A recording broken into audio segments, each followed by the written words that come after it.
Welcome, everyone, to the Kidney Corner podcast. I am your host, Craig, also executive director of the Get in Position Foundation. Listen, folks, I am so excited about this particular episode. As always, I'm always excited. My brother in Christ, he has an amazing story. One of the things is that our motto here on the Kidney Corner and also the Get in Position Foundation is get in position as it relates to your health.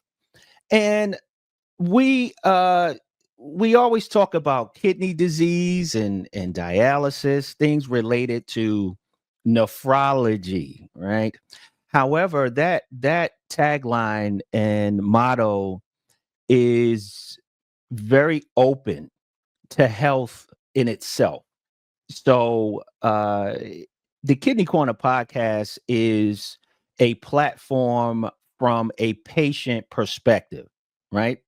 Our disclaimer is we are not healthcare professionals. However, we are experienced professionals, right? So we've been through it. And hopefully what you're about to hear today would help a lot of individuals out there, especially us men, the brothers out there. We really need to listen to this. And I'm not saying if you're a woman, if you're a sister, scroll past this. No, you need to listen as well, because maybe there's some things for your brothers, your fathers, your grandfathers, your friends, your husbands. You may need to pick up on, or it may raise a flag for you. But without further ado, I'm just rambling. Without further ado, I want to bring my brother on. This is the baddest guitar player on the planet. You know what I mean? My good friend and my brother, Brinson Poythress the third. What's up, my brother? Hey there, man. How you doing? How you doing? I'm doing great. I'm doing great. Good, good, good, good. I hope you like that intro I put out. I loved it. Awesome. Good deal. Good deal. Good deal. You looking good, man. Man, God is good. God, Amen. um, for you to say that, it's all Him. It's all Him. Plus my wife and a bunch of doctors and nurses, and prayers from family and friends and classmates. So that's why I'm looking the way I'm looking right now. Amen, brother. Amen. To God be all the glory. Oh, That's what I say. yes, yes. To God be all the glory. So today our episode theme is a resurrected life. And to the viewers and listeners out there, uh, it's going to make sense in a minute, especially this is we're in a season of Lent, and in a few days we will celebrate Easter. Some people celebrate the little bunny and the egg hunt and all that, but you and I both know what it's really about. And that's why we're here today. To your point. To your point. Yes, yes. And so tell tell us or get into your story. I ran across some things because while I was going through my recovery with a kidney transplant, of course you're sitting there, you're recuperating, you're healing, and you got your phone in your hand. And so you're scrolling through all your social medias, right? Right, You're getting up to date with all the news and foolishness, right, right. the foolishness on Facebook, and you kind of keeping up with everybody, what they doing and going on. And I ran across a post of yours while you were in the hospital. Right. You you was in the hospital, and my eyes got real big. I was like, "What? What?" What happened? What? Whoa, wait a minute. What happened to my brother? What's happening with my man's? Yo, it can't know what happened, right? Right, right. So I panic and I'm like, I got to reach out to him. Long story short, I never reached out because I'm going through what I'm going through, Right, but you're still on my heart. right. And we finally meet up. We'll get there to how that happened, but tell us, why did I see that post? My God. And like we said, we'll get back to how all of this, kind of came back around full circle. Mm, You and I are concerned, but um, gosh, man, it's so much happened within the last couple of years, hmm maybe 2 or 3 years, actually. It all stemmed from, which we'll get back to, another particular story of how my journey got started. But I can briefly say that it was, I think, 2022 is when I found out I was diagnosed with prostate cancer. mm, We'll get to the details of that story also, because this is actually about men's health, Black community, all of us just being aware of things that we kind of, you know, want to look past or don't really want to have a conversation about when it comes to our health, especially Black men, you know. hmm Um, it was stemming from that. Um, I can say that I found out through just consistent going to the doctor, Good. doing regular checkups, and even if I had a little aching pain or whatever, I would, of course, let the doctor know. And that's because my wife was adamant about that. She was like, "You better get checked up. You better make sure that it's no, it's for your health. You want to be around for your family. Just do it." She was Right. always pushing that, and um, so when it got checked up, and the doctor did all the scans and everything, the blood work, and by way of them finding the prostate stuff, I was actually going to look for something else totally different, Mm, and God brought it to their attention that something else was actually going on, mm. which had nothing to do with why I initially went. I was Right. because of some other particular aching pain. They found that I'm going to go through this real brief with that, just so I can get to the main thing. hmm But they found the prostate cancer early. Praise God. Yes. They found it early, and they told me that they were considering doing different type of methods to either surgical or robotics or radiation, chemo, all this different type of stuff. They're like, well, you're young enough, so when we caught it early enough, we can go ahead and have the surgery. So we hmm did that. God made it. Thank God that they caught it early, did the surgery, the recovery, everything was fine.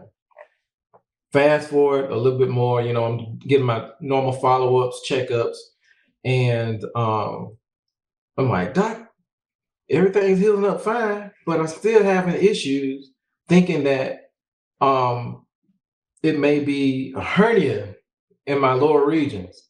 Mm, So, like close to my groin area, I don't have any problem saying that. So the hmm doctor checking, they check everything, and over time, I get CT scan, all kinds of scans and X-rays and stuff like that, just to make sure that they're looking for every angle, checking everything, you know. And fast forward to I think it was 2023. Everything was fine. God had, brought me that far to, with my health. And of course I was going to the gym. I think I may have told you that Yeah. I was working out with a brother of mine, Carlos. Love hmm Carlos for, Shout out to Carlos Love. man, that's my brother right there. But after I went and got my last, I guess my CT scan just to check and make sure that it wasn't any hernias or anything. They were checking everything from the abdomen all the way down to the groin just to make sure, because you know how sometimes pain can come from totally different area, Right. which you don't even realize. You think, I'm hurting right here, doc. Why are you checking this? They know what to do. Right. So just make sure telling everybody going forward that you get a full checkup, blood work, everything. Don't be afraid to do it. That's You want to right. live for your family. That's right. So they did that. I got a call maybe a few months later. Doctor called me late in the afternoon. I can't remember. My wife was at work. I think my kids they were working. So I was at home by myself. He called me. He was like, "Oh, we found something behind the uh in an area that's very rare." And what they called it was a GIST tumor. And GIST is an acronym for, I want to say this right. Right. I got I you. want to say this right. So Mhm. let's see, because I wrote it down. Okay, it's gastrointestinal stromal tumor. That's what Oh, GIST is. It's a type of rare cancer. repeat that again. Say that again. Gastro. Gastrointestinal stromal tumor. Wow. Right. Yeah. Mm. It took me a while to get it right. Mm. But, so they call it GIST for short. It's Mhm. a rare tumor that I think they told me it's hereditary mostly. That's why it's so rare. Wow. I didn't know that. I think my mom and my grandmother may have had it. I know they had tumors, so, but that's actually how my grandma, she passed early, like in her 40s with that. Wow. That was back in the 80s, early 80s. Mm. They were just now finding out a whole lot about a lot of things. But by the time it got to my mom, she had it surgically removed. It had grew. But thank God she's still here to tell that testimony herself. But Right. back to the tumor that they found was in my small intestines, close to the stomach connection. And they said it was at a size to where they had to get rid of it. They knew it was a slow growing tumor over time. They don't know how long it had been there. Mm. They found it. And I'm like, oh my God. I go to the doctor just to find out if I'm okay in one area, to see that it's something else. I'm grateful for that, but at the same time, I'm like, you know, Right. that's my experience. And so the doctor's telling me all this on the phone. He's like, we need to go ahead and get it removed. And I'm like, on the phone, I'm just holding the phone. I'm like, okay. Lord, this is the second time. Right. This is the second time Yeah. I'm going through this, but whatever you say, Lord, I'm really trusting Him. You know what I mean? That's just my mind. I grew up, praying, trying to keep a prayerful mind on everything. It's Trying to simple, stay positive. trying to stay positive, brother. As Mm. I so he gave me the options of what I wanted to do, and I was like, okay, I'd rather have it surgically removed if we can. I was like, okay, you're in your late 40s, but you're still young enough. We can go ahead and do that. You don't have to do any seeds or radiation or anything like that. I was like, thank God, because I didn't want Okay. friends that had to go through that Hmm. procedure. But so we scheduled all of that, man. Fast forward, the morning of the surgery was on June the 25th, scheduled for that morning. Was supposed to be 6 hours. Mm. Was supposed to be 6 hours, but it ended up being 9 hours. You want to know why? Of course. I think all the viewers and the listeners want to know It ended up why. being 9 hours because the initial hernia that I asked for them to check for Mm. was actually in my upper abdominal region. So they couldn't get to what they needed to get to laparoscopically because of the hernias. It was like 2 hernias there. Like I could show you Wow. but yeah, man. So they had to get past those. So they had to repair those in order to get to the main problem. So I was like, oh man. Then I found out about this later. But my wife, she was like, what? Because she was, she's out in the waiting room, Mhm. saying, it's kind of long. I think they may have gotten to her around about, she said, the 5th hour to let her know everything that was going on, so she wouldn't be worried, of course. So those were the complications they ran into. Yeah, they went, Wow. repaired the hernia, and then by the time they got to that, then that's when you know. Uh, so everything went well. Thank God. Doctors did everything that they could do, as far as the repairs and everything, and the stitching was great. Everything. Mhm. I was in recovery. Uh, by the 26th, they wanted me walking and everything. You know how it is. Yeah. You know. Um, um, it's 26, 27, 8, doing all the walking, getting visits from all my family, friends, classmates, which I'm grateful because I needed every last bit of that, my brother. Shout out to them. Shout Shout out out to your to all family and your friends. my friends, my church family, Mhm. pastor, uh, Andre Landers, First Lady Yvette, because they were consistently calling, Mhm. checking up on me. And thank God for my church family. Everybody was praying. People that I didn't even know were praying. And I didn't Absolutely. know how far along, which we're about to get to, I would need those prayers. Okay, I'm gonna fast forward a little bit more. I get to time for I guess you can say I was supposed to be discharged at a certain time. Hmm. But you know how the delays go. Yeah. The delays. They looking at scans, trying to make sure everything's right. And my wife noticed a lot of stuff, brother. I thank God for her, and she's a nurse now. Okay, so she's not only your caregiver, Oh no! but she's a healthcare professional, Yes, she is. which Yes, is very fortunate for you which in is your situation. right. And at the time, she was going to school. She was working third shift, part time. And brother, when I tell you that was a trip back and forth day and night, and she was tired, but she pressed just to make sure that I was okay because no, naturally, that's just the way she is. Now, Mhm.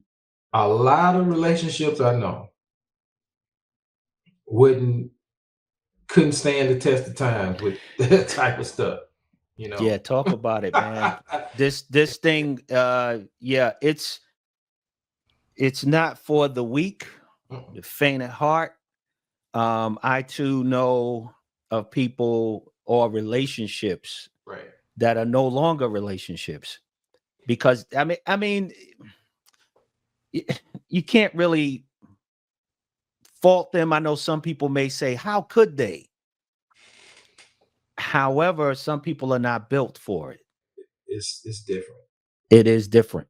It's different, Yeah. to say the least. Yeah. But she was there, needless to say, and 100%. And we're about to get to a lot of stuff that she caught. So by the time I got home, after discharge, getting home, recovering and stuff like that, and my kids, they were helpful, of course. Thank God for my daughter and my son because Mhm.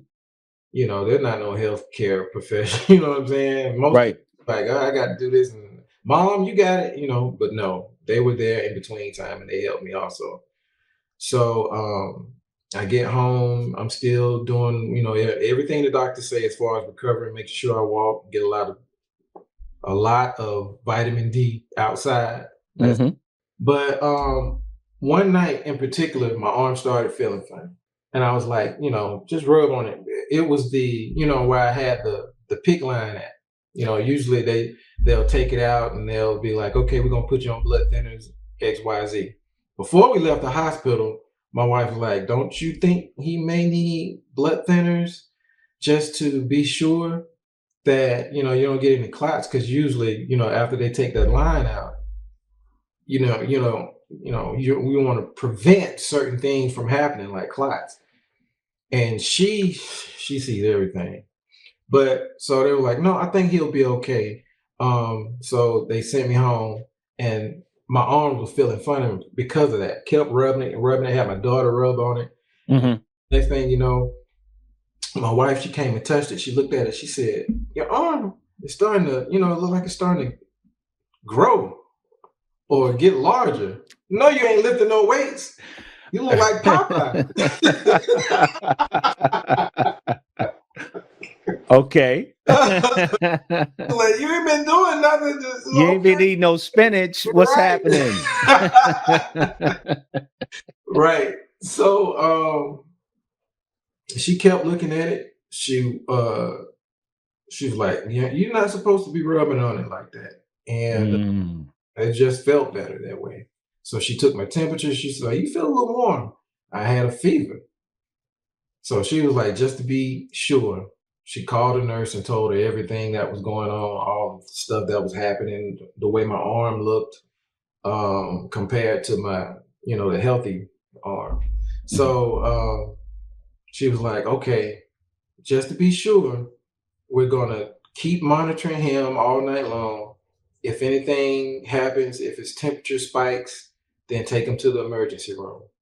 My wife was like, she's very particular about where she want to take me. So she's like, I'd rather, go back to City of Hope before I go anywhere else, because she trusts them.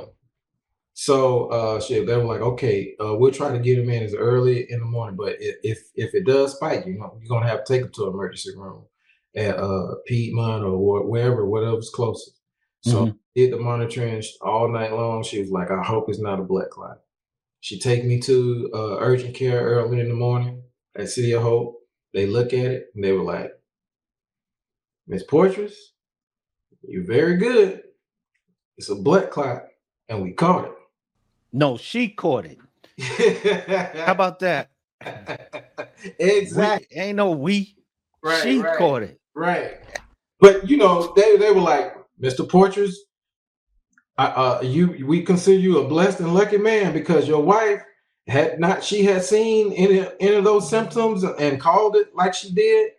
You probably wouldn't be here because the clot was all up in my left. Yeah, it was like shooting toward the brain. And they were like, you might not be here right now. So they kept me there for like 3 days, gave me Eliquis. I know you know about all, man, so much stuff. So I Yeah. Oh my God. So gave me Eliquis and, everything that they need to do in order to break up the clot and keep monitoring. Fine. Went home after 3 days. I was fine. I just want to make sure I wasn't leaving anything out. No, right. No, it's get to how it's so crazy that all of this happened and you were in recovery. Oh my gosh, brother. Yeah. Yeah, it's funny to me because you mentioned in 2023, a lot. I'm learning health wise and medical wise, a lot was going on with individuals in 2023. Right. That is a peculiar year. Right. Initially happened, the symptoms or whatever happened in 2023, and by 2024, the top of the year is when they started all the scans and stuff, and I was on my journey, not knowing that you were in recovery from your own. Oh man, it's so wild. So. Yeah, that's really wild to me. I received my transplant in 2023 of November. Mhm. Uh, Another friend of mine received his a month after me. Another young lady that I know, she received her kidney transplant in July, actually July 4th of 2023. Right. We just ran her episode, Jasmine Evans. Um, it's just a lot was going on in 2023 and 2024. Yeah. Um, so I could only imagine how this year is going to go for all of us Right. in 2025. So Right. I'm excited about it, man. I just want to go back a little bit, Mhm. a few things that you mentioned. The first thing is, and I was taking notes. How important is it to know your family's medical history? It's very important. If I don't want to sound, you know, any less, you know, gosh, I didn't really get it until I had to go through some things myself. Mm, Of course, you love your family. right, You hear a lot when it comes to relatives, being sick. I mean, really sick, not a cold or nothing like that, or the flu, right. hospital type thing. Yeah, or terminal illness. Yes. Mm, So you never really get it until it really hits home, like really hits home. And the importance of it is knowing your family history. Why is everybody getting sick? From what illnesses are they, being treated for? And what's going on in our blood? mm. What are we eating? It's in the blood. Are we taking care of ourselves every day? Is it hereditary? Those are things that we need to find out.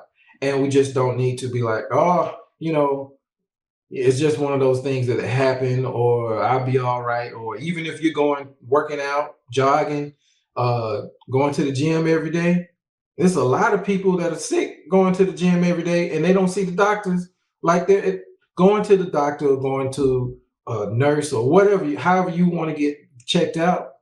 It's not something that we should be afraid to do. It's just that, look, I have a family. I know they're dependent on me. I want to be healthy and I want to advocate that. You know what I'm saying? And there's nothing wrong with that. You know? Absolutely, absolutely. Also, too, we have to dispel these stereotypes, even within our own community. Just talking about it. Right. If Uncle whoever wasn't right, Mhm. like I joke. We how we do, right? We joke, right? Right. But you remember the movie Life? We Yes. can't get right. Right. The Right. dude can't get right. So if Right. Uncle can't get right, had an Oh, issue, right. and he was the uncle that was always in the room down the hall to the left. It's like you don't go down there. But what was wrong with What was, Uncle what was can't get wrong? right? Nobody don't want to tell it. Don't Nobody nobody don't want to want to talk tell about it. Uncle can't get right. don't nobody want to talk about it. But Oh God. but we gotta talk about. We got I to know. talk about it. I mean, that brother, we've been through some things, man. So we gotta laugh to keep from crying. You know what Oh I'm saying? gosh, laughter is wonderful. It's good And for the that's another soul. thing we will get to soon too. Yeah, How wonderful it is, and it can hurt. at the same time. Right. But we Uh, have to yeah, dispel these stereotypes where, as a family, especially in the African American communities, that we have to talk about these things and these issues, right, and trying to understand, because things are hereditary, things are passed down. right, It, in some instances or cases, it may be a slim chance, mhm, but there's still a chance. right. and we have to, talk about those things. Yeah. The other thing you mentioned your son and your daughter, your children. Mhm. Um, how Tell our viewers and listeners how important is it to get your family involved. Now, I know that there are some family members who want to get involved and they just automatically Right. they jump right to it. Right. However, there are some families that they don't, because you mentioned like some kids like, okay, ma, you got that, Right. you handle that. But how important is it for families to come together when one of us is going through? Well, it eliminates all the stress of it all because it is very stressful to be on just one person. Mhm. We're all in this. One person in the family gets sick, we're gonna see about that one person. It's just like a you can use for example like ants. You know what I'm saying? Mhm. One is in trouble, the whole colony is coming to fight for that ant or rescue that ant, whatever it is. And I mean, we're people, we're human beings. I mean, we know it's taxing, but at the same time, if the love is there, it's a no-brainer. It's like I want to see mom and dad be well. I want to see my son, or I want to see my daughter, or whatever relative they are. You know what I'm saying? It's a community effort. It's a group effort, family effort. And man, when I tell you, I was overwhelmed with family and Mhm. friends, not only in the immediate family. I had, of course, my mom and my dad at the time, they were praying for me. And Mhm. everybody's going through their own thing. Right. Nobody was selfish. Mm. Nobody was like, well, I got, you know what I'm saying? Of course, you have schedules and everybody has day to day things in life. Right. But they included that, excuse me, they included that with whatever they had to do, whenever they could get to me. And that my son and daughter, they are young adults now. They have jobs and other things they want to pursue day to day, but they took time to be like, Mom, we're gonna help you. We love Dad. They were there at my side. I didn't have to beg, ask. They made up a schedule of how they would help me, and everything worked out. Um, it was harder for me to accept most of it. Mm. Get what I'm saying? Because I'm not used to sitting down, waiting, having people waiting on me like hand and foot for whatever I needed. No matter, I wanted to, like, man, maybe I could try, to do this. I mean, for the most part, not gonna lie, I was obedient to do what I needed to do. But mentally, just sitting there, it got to me. You know what I'm saying? I'm like, man, I can't heal fast enough. I can't do, that's just the way I'm thinking. I got to do this, needs to be done. That needs to be done. And I had to have every other person to tell me, look, you need to take care of you right now. That'll be there when you get there. Whatever it is, it'll be. Mm. And that's how important it is for everybody to pitch in and help that one individual to Awesome. go back on their feet. Right. Now you actually segue into a question that I had, and I want you to express, because this platform is from a patient perspective. You just went into something else as we were discussing the importance of the family support, and I call it, as I deal with my mentees, I teach them to assemble your team. So you automatically had your team assemble. It's like, hey, Voltron, let's assemble, make Voltron. You know what I'm saying? Come together, which was great. It's awesome. Not everyone has that, and my brother, you are very, very fortunate. Even the extended family, your church family, and so on and so forth, and friends. But as a patient, because that is difficult, to allow others to wait on you hand and foot, especially as a man, and that I have to take care of my family, and then relinquishing that responsibility of the family taking care of me. Mhm. So while you were going through, because this is something I had to reflect on myself, Mhm. but while you were going through, B, what is it that you learned about yourself? Woo, brother. I learned things about myself that I didn't realize that was there, or either I hadn't tapped into since I was a child. Mm, And it was instilled in me through my parents, my grandparents, my church family. Um, it was just, I was fortunate enough to have good, grounded home teaching and love. So when it came down to the time that I needed it, even scriptures and songs and stuff that I had, you know, in the depths of the back room of my mind, all that stuff resurfaced that I never knew that I thought I'd need. All the scriptures that I heard, all the quotes that I've heard along in life, everything that was taught to me and handed down that was positive, of course, it came to that point that I needed all of it. And I didn't know everything. While you're sitting in a place to where you know you need all that help, and you're trying to cope, you got all this different stuff that you're trying to do to cope, whether it's, I couldn't eat, and we're going to get back to that too, mm, because there's a connection. But at the time I couldn't eat, and this was after I went back to the hospital for reasons of me going septic. And we're about to talk about that. You didn't know mm-mm. that? Wow. that that's another thing that happened. But because of that particular incident, all of that stuff that was in me came, and I needed it all. I needed all that strength. I don't care how strong of a man you think you are, or even a woman, boy or girl.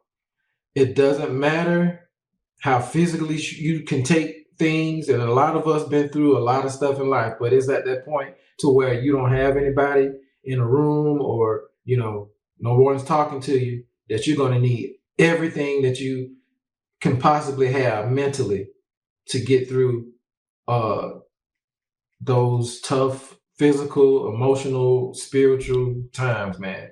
And I needed all of that. I needed it all. And I'm glad that it resurfaced. Mhm. It resurfaced, and we're about to get into all of that too. Um, I'm glad you asked that question, because that Uh, was the main thing that kept me grounded. It kept me from breaking, because I never considered myself sick until I was on my back for a mm, long time. wow. So Wow. yeah. Okay. All right. So let's see. There was something else that I wanted to ask you because you mentioned it, Mhm. that your wife, being that she's a healthcare professional, Right. she noticed something Mhm. prior to you being discharged. Right. Um, it- because again, as a patient myself, Mhm.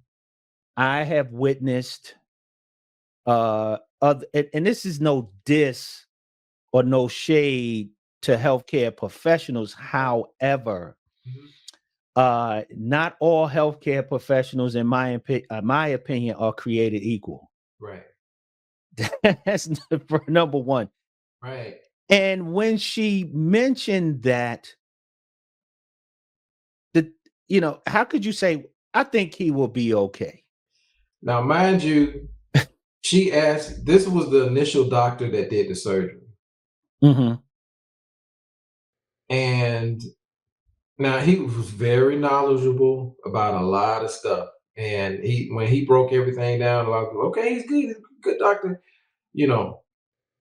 But it was some things that we were like, she was like, he should have asked this, well, you should have said this. So she would ask questions before, because she wanted to make sure that, I was okay before I left the hospital. I mean, she had good teaching, you know, she had a lot of experience on groundwork, Right.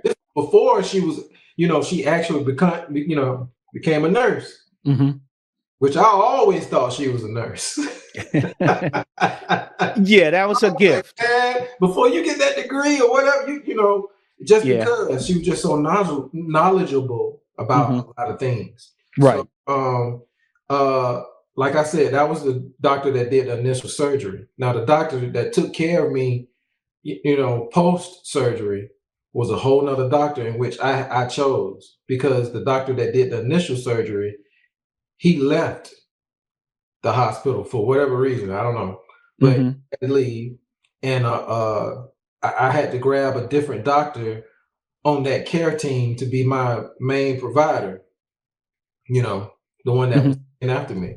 Right. And if if God had never spoke to me ever in my life, I knew He spoke to me then, because I was like, when she came in the room, because it was like 2 weeks, we didn't know what to do, staying in the hospital post surgery, because I had no doctor.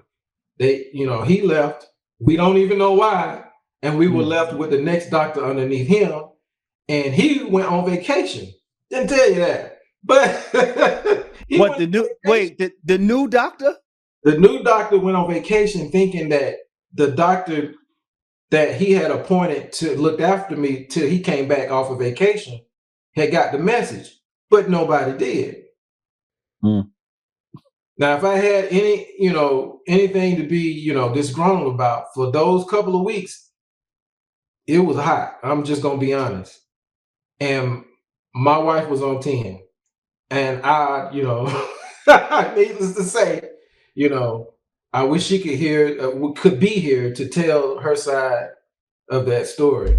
But anyway, That might be okay. I you took mental note. We might have to have her on. got you. I knew it. I knew it. I We really might. wanted her here now, because you would get the real, that whole story from Yeah. two different, Yeah, but it's a different perspective from yeah, a caregiver. Yeah. yeah. Mhm. Mhm. And oh man, I wish she was here. But anyway, God was like, use her. It was the next doctor in line. He said, and I asked her, I was like, you seem to know a whole lot, because she was coming checking in on me until whenever whoever said they were, Mhm. But anyway, I was like, you're gonna be my doctor. They told me I could do that. I didn't know that. My first time being sick in the hospital, I didn't know I could, actually tell a doctor, I want you to be my doctor, kick rocks to the other one, You whatever. could okay, so hold hold your thought right there. And Yeah. this is something I have been speaking about on the Kidney Corner podcast Mhm. from a patient perspective, is trying to teach uh, that patients, we have rights. Mhm. You have patient rights, and you could fire a doctor. Right. You can fire Right. a doctor, and you can hire one. And I didn't know that. Yes, because it is the business of you. There you go. That's what I call it. The And business I of you. watched your podcast, and when you said that, I was like, I said, my brother just spoke some truth that none of us really know, because we think that when we're in a certain position, we're at the mercy of whoever or whatever the circumstances are when we're in the Right. hospital. And we don't know unless, somebody tells us. So, but when I found that out, I was like, okay, all right, well, you'll be my doctor. And glory be to God, we had to get to know each other in the beginning, but by the time we did, she became my best friend. And Mhm. Mhm. I, oh gosh, thanks to her and her knowledge, and her not only at this particular hospital, I had a lot of doctors, a lot of nurses saying they would pray for me. why the procedure was going on before the procedure. I've never heard of, you don't hear a lot of that sometimes. There's always, the science behind it, which is Mhm. fine. But if God ain't overlooking all of that, Right. well, anyway, Shout needless out to God. to shout Shout out out to God, no doubt. everybody in place. He knew that I would need that particular doctor. So she came in and had everything lined up. She knew what I needed. She was very meticulous about everything Mm. from me when I woke up in the morning, if I could eat, whether I could eat, how I was feeling when I needed to walk, all of that stuff. So she was on it. And I thank God for Dr. Hashmi. Shout out to her. I'm sitting here, and preachers could use anything and see it, right? Here we go. Let's go. And how the path Mhm. that he took you through in order to get to the person he assigned. Right. Wow. Now initially we don't see that. Initially we do not see that. And I can't really tell individuals or other patients to be patient when things like that happen because Right. it's you. It's your life. You're the one that's suffering. You're the one that's confused Mhm. in the midst of it Right. as to why is it going okay, I had a good doctor. Why did he leave? Mhm. Now you assign me this doctor Mhm.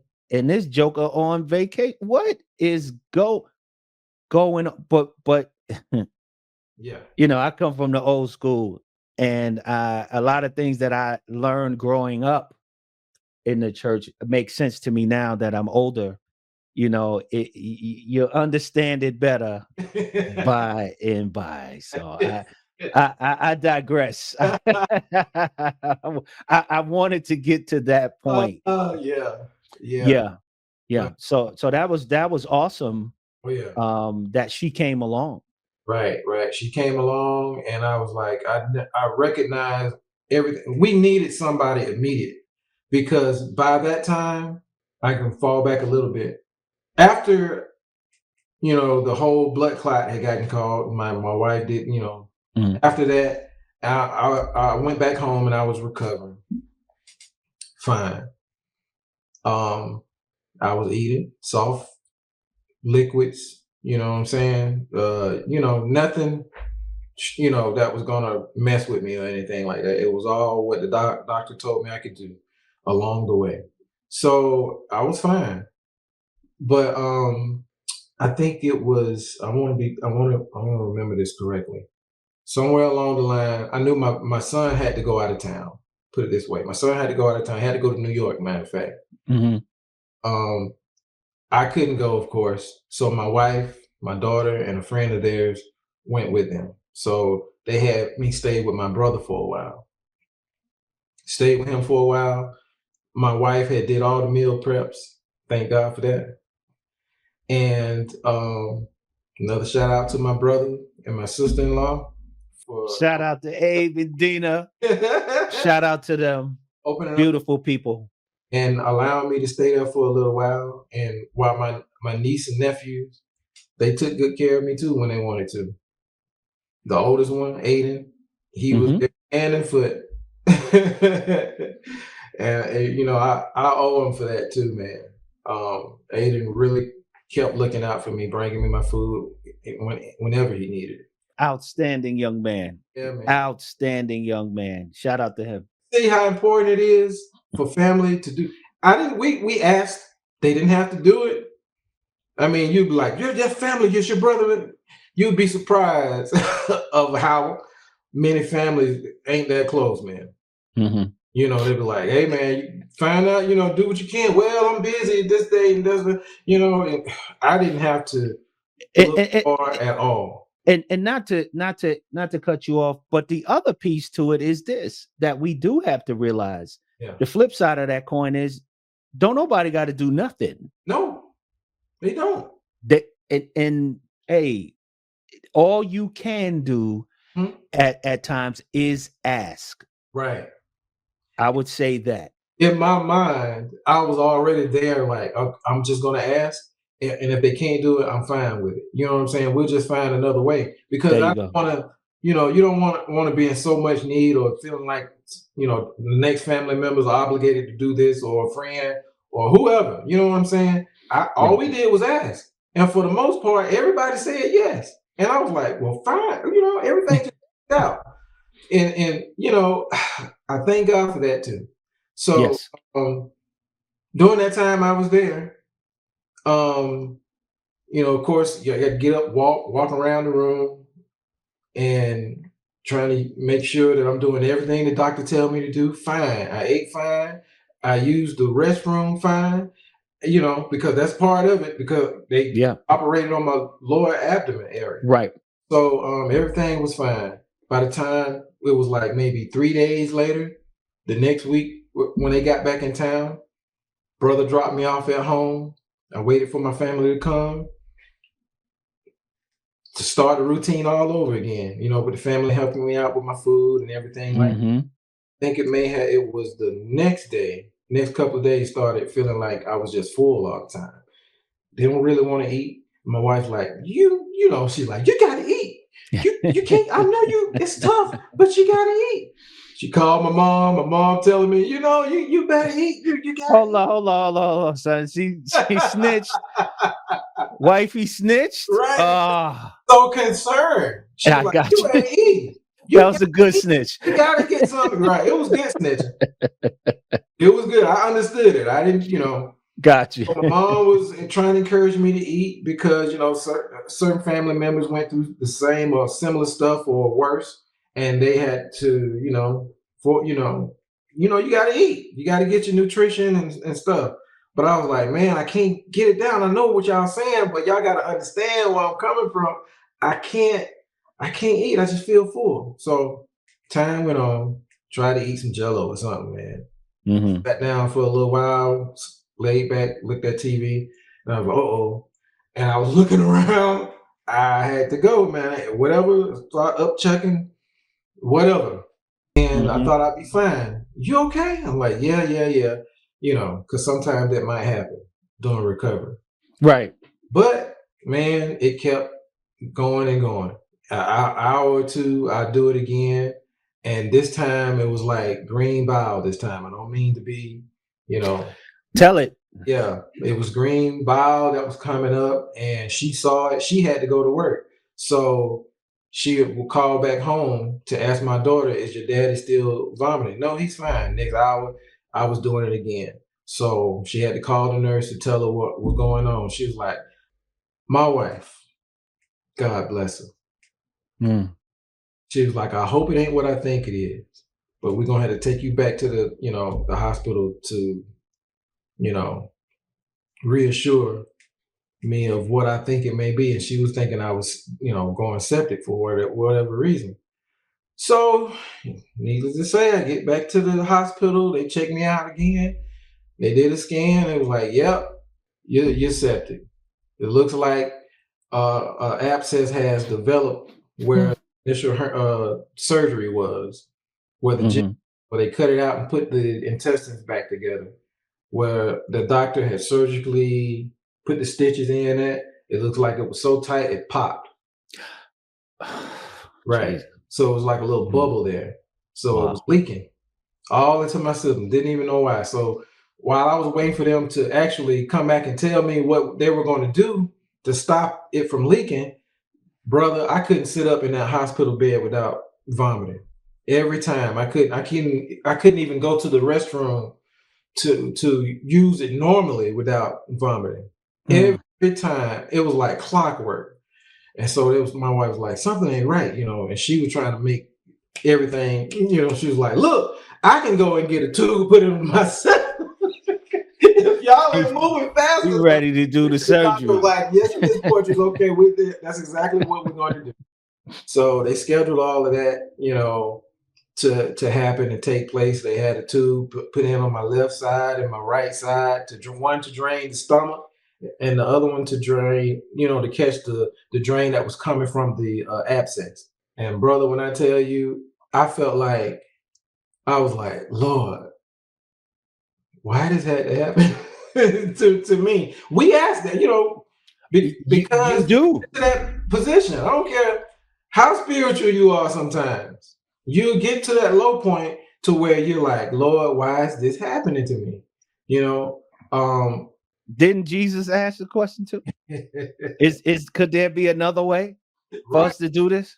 right. If it is, Nevertheless, but I digress. Go ahead. right, we about to start something. Don't start nothing. Don't start nothing, man. Woo! Yes, sir. Yeah. Have a good old time in a minute. Okay, but they And did. this is why it's called this, the resurrected life, Resurrected bro. life. Yes, sir. You were literally, and I think we all were, those of us that are believers, and I say it loud and proud because I am a believer. All of us tend to go through our Garden of Gethsemane. Yes. The anguish, the pain, to the brink of why and why me. It was. Yeah, it pushes you to that point. It did. It did. Yeah. I've never felt anything like that before because I was in and out of the hospital, thinking one day I get discharged, the next day I'm back in for whatever reason. And Mm. that last one with the abscess, when I went septic, which my wife caught that, she knew all the symptoms, everything that she was taught came into play. So the blood clot, the septic, she caught all of that, and they just confirmed everything that she said. It's like, oh, yeah, Miss Poythress, you want a job here? They should have been calling her Dr. Poythress, man. I'm saying. Why not?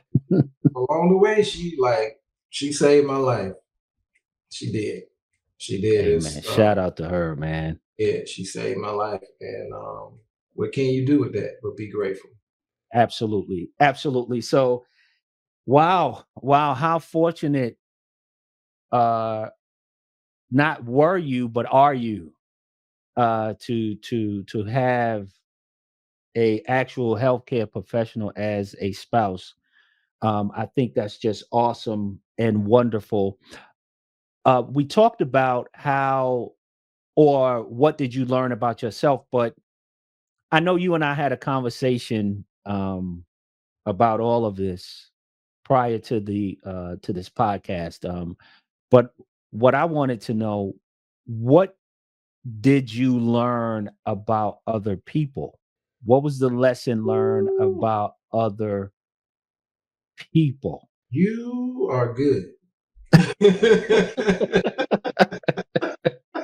Appreciate You that, bro. good, brother. You good. You asking all the right questions right now. You good because that's a part of my testimony. That was part of my test. Mm, It tested myself and other people. And when it came down to it, I knew who to hold on to along the way, and I knew who to let go. mm, I knew who to let go. And I was at peace with it. And it didn't take me long at all. I knew, put it this way, I know who my family is. I know who my brothers and sisters are to this day. And then let me not leave out one particular family, the Levies, that were always there with me. My brother Justin, my sister Brandy, they were at that hospital like clockwork. Shout out to them. Like Shout clockwork. out to Just and the And family. I mean, they gave me a recliner chair that I love to this day. Mm, When I was at home, all of that stuff plays a huge part in your recovery, especially mentally, brother, because I need it, and I still need it, like right now. mm, Right now, it mm. means a lot to me. Not only them, It was my brother, which you will meet very soon. He's a videographer, photographer, Stephen Starks. Uh, he was always there too. He was always in the room. If he wasn't filming the process, he was just talking to me on the phone. He calls me all the time. That's my brother. Shout out to Steve, Big Steve. Oh, Um, y'all gonna so, meet real soon. okay, so it sound like a doc is in the making. It sounds like a documentary is in the making. I can't wait to. Yes, I hope I can get on the project. man. I hope I can one day. It will. But Awesome. shout out to him, and along with like I told you, Abe and Dina, they were the core, and I Mhm, had some other family members, some other friends, church members that mhm, came through to see me, and it all played a part when I went after they had got me cleaned up from being septic and stuff like that. But it was still a long, hard process because I had a lot of time to think. I was in a room. They would take, mhm. the work that they do on you, Yeah, post surgeries and stuff like that, trying to yeah. get back right. I had a long and a lot of time, I should say, I had a lot of time to think in the room day and night. But what really got me through it was listening to me. I'm a musician, so Of I listen course. to music. I no TV, praying and listening to music. I kept my room. It felt a certain kind of way. Anytime anybody walked in and out of that room, it was a different type of thing that was going on. It was ministry. It was ministry for me. It was ministry for whoever came in that room. Mm. Not trying to sound super spiritual, but that's just what it was. No, that's what it. Hey, it is what it is, brother. That's just what it was. I always had uh music going, and every time they came in the room, it was like, "What's that you're playing?" It was like, "Who is that?" It was always a peaceful. That's the only way I could heal. It wasn't a lot of clowning going on, or and it wasn't very serious either, because you know me. Yeah. When I say clowning, just stuff that just didn't need to be there. But when it came to Right. laughter and stuff, oh, it was always in the room, and that's where the stitches came in. But my brother was in the room. Laughter heals, but at the certain time, I'm like, man, I can only go. You're right. I'll laugh out loud later. Right, right. So LOLL. Certain people I owe for trying to make me laugh when I really didn't need. Right, right. But it was good for you. It But was it was good. It was good for me. good. It It was. was good. It was. Um you said a lot there. So now where you are, when you reflect on it and look back, uh you mentioned there were some people that were there were some people that you probably had expectations of being there and they were not there, so it's kind of like there was some trimming of the fat, so to speak. Right, I'm also a cook as well, so right, so you have to trim off some of that fat. right, right. um how do you think that has prepared you for today, because it sounds like your what you went through, what you've come through, was not only just for you, but it was for others at the time, but going forward now, it's like it's a ministry that you have today. And how do you think that the trimming of the fat has prepared you to move forward in your ministry? First of all, I had to realize for myself that it wasn't personal. Mm, No matter what the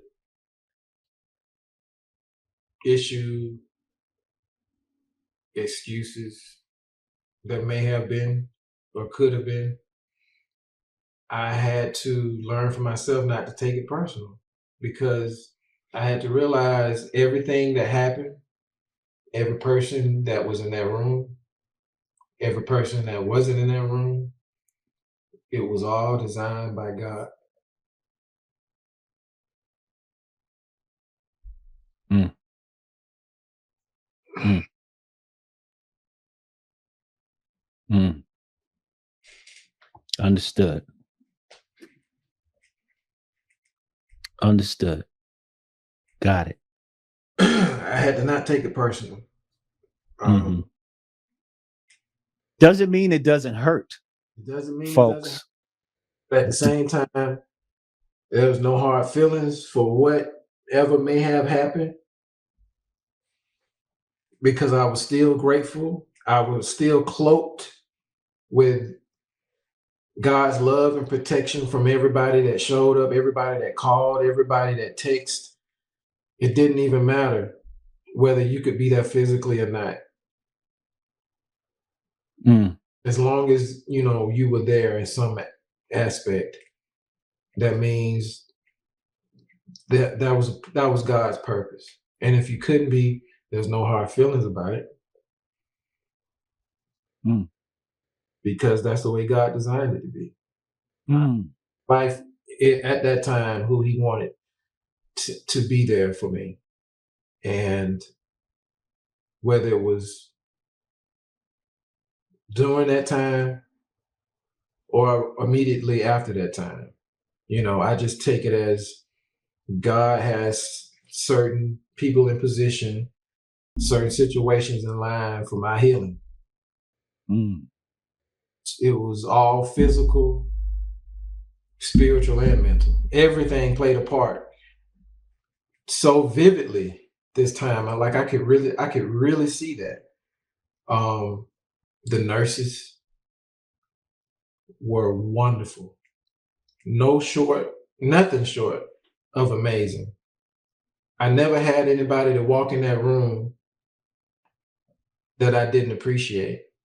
And I said thank you before they left every day, no matter who it was, whether it was a nurse, nursing assistant, a doctor, the custodians that came in to clean, to say good morning. We spoke, everybody. I don't care if I was in and out of the hospital, the greeters at the door, everybody played a part in my healing. Mm. Even if it was in the cafeteria, which served wonderful food. Okay. Which hospital was that? Yo, Yo. yo, oh my, Shout out to them. so I thank them too, even the chef. So it was nobody that wasn't touched by my gratitude. They bless me, I bless them back. Mm. It just worked out that way. Even if all the nurses didn't really get along, you need to watch this. You know how some people be like, somebody might come in the room now. I got along with everybody. Me and my wife, we were a different couple. Everybody loved us there. They treated us like we just were the celebrity couple. It was just that type of love. Right. First, second, third shift, it didn't even matter. God had some angels coming in that room, man, because I needed it. I needed that healing. I was going crazy. It was stuff going in and out of my mind because I was in so much pain and agony. I wouldn't wish that on my worst enemy. That I told God, come in. I was like, Lord, please, we pray all type of prayers when we down. What? And make all types of promises too. Yes, we do. And I haven't forgot her. I'm That's like, what's Lord, up. to this day, and I appreciate that. I'm very thankful. I'm very grateful. I needed it. I still Yeah. need it now. So from that, as you have acknowledged, okay, God made a way. He put me in the right position.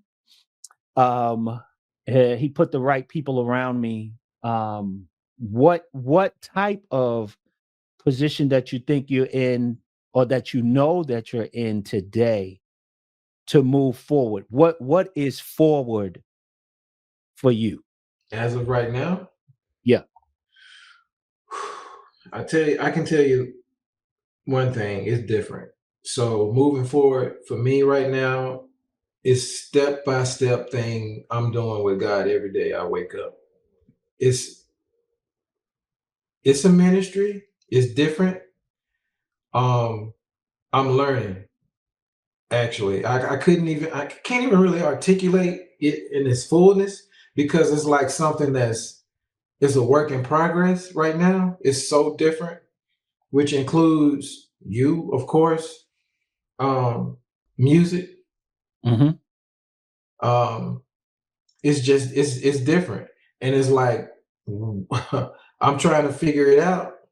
I'm not gonna lie because when it comes to a lot of stuff that God got planned for you, He ain't gonna tell you everything at one time. No, sir. So I'm like, man, Mm-mm. because we want to know everything. We want to That ain't his style. right, right. Yeah, it's not like that all the time. Hmm. So yeah, in my position, I think that's exactly what it is. Is I'm learning, I'm growing. This is something new. I can't tell you the total outcome, but I know it involves a lot of this right here, what we're doing now. Hmm. And Telling your story, so to speak. there you go. Yeah. Okay. On a platform to where I can tell everybody without having to write a whole lot like you would have to do on social media. Right. You know, you can only go so far. So I'm just hoping that wherever God is leading me to tell this testimony, you know, somebody is reaching somebody, it's touching somebody. Of course, my family, my friends, and beyond that, go tell somebody. Amen. You know what I'm saying? Amen. Awesome. Awesome. Speaking of position, what what would you what would be your message to men, especially men in our community, um, black men, brown men, men of color? What would you tell them that they need to do in order to get in position as it relates to their health? What would be your message to them? Be more open-minded. Um, don't procrastinate. Um, get more than one opinion Mm, because that's what I did. And I know we didn't start that off that way, but that's exactly what I did in the beginning, whether it was my prostate or the gist or whatever I was looking for or the doctors were looking for. I always had a second opinion. There's nothing wrong with that. Get one, to see if both two different doctors at two different hospitals or whatever might see either the same thing or something different. And you take it from there. But your first step is just go get checked up and don't wait. Eat healthy. It's hard to now with everything's been as high as it is, mhm. make it more challenging for you to do it. But do as much as you can, at least start where the simple stuff, you know, take out a lot of junk, man. We love it. I know we like barbecuing. We'll make make up occasions just to go eat. So ain't nothing wrong with that, but Right. we got to cut out the excess. Mm, So that's what I would tell a lot of us. We like procrastinating. We'll see a platform like this and be like, okay, man, I'm gonna do it, and they get motivated. You got to stay motivated. It's hard to, especially in this climate now, but we got to do it if we want to live. So don't wait, don't procrastinate, don't be afraid. There's nothing to be afraid of when you want to live for your family. Live for yourself, mm. you know, at least love That's yourself enough to start there. And then everybody, is reaching out, it touches the next person once you're doing right for yourself. Whether you have a wife or a child, a mother, father, however, you're touching somebody. You're being an example to the next person on based off the way you live. You we never realize how many people are watching us. mm. You know, on the smallest or the simplest things that we do, how we eat, how we go day to day on our daily lives. It means a lot. That's your first ministry based off of what people see. Mm. Mm. Wow. Yeah. Brother, you said a whole lot in that. Listen, man, goodness. You listen, I appreciate you being transparent, being open, telling your story.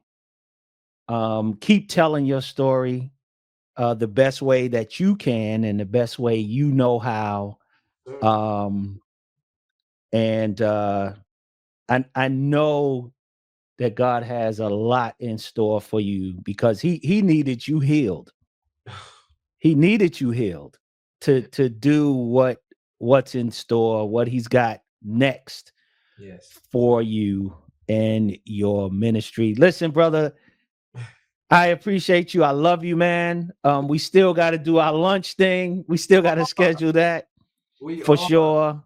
For We are. sure. Shout out to your wife and your whole entire family. And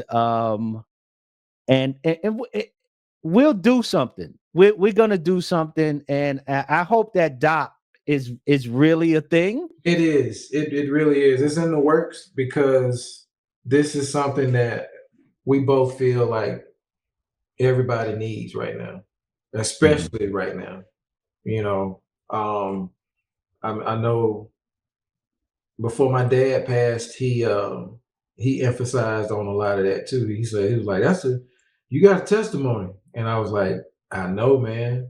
I said, "You got one too." Mm. We talk, go back and forth, talking to each other like that. You know, he was he prayed for me too. At the top of the year, before the whole thing, everything got started before the surgery, everything. You know, he prayed for me, and we'll get to that. You know, it's a lot of stuff I don't know that could help people, and I know we'll, we're not done. We're not done by. No, we're not done. We're not done. This But part one. yeah, Part one, folks. Part one, folks. But all right, brother. Listen, man. I'm gonna put you backstage. Just hang out for a quick sec, all right. and we'll be right back with you, man. Love you, bro. All right. All right. Peace. Folks, listen. I hope you enjoyed that just as much as I did. I learned a lot. There were some things that I knew, and then there were some things that I did not know. But I appreciate that, good brother, for sharing it with us. Again, please subscribe to our YouTube channel. You can do that by going to www.getinposition21.org. You can also contact us at info@getinposition21.org. Again, folks, this is Craig, your host with the Kidney Corner. And as always, make sure you get in position as it relates to your health. We see you guys soon. Peace.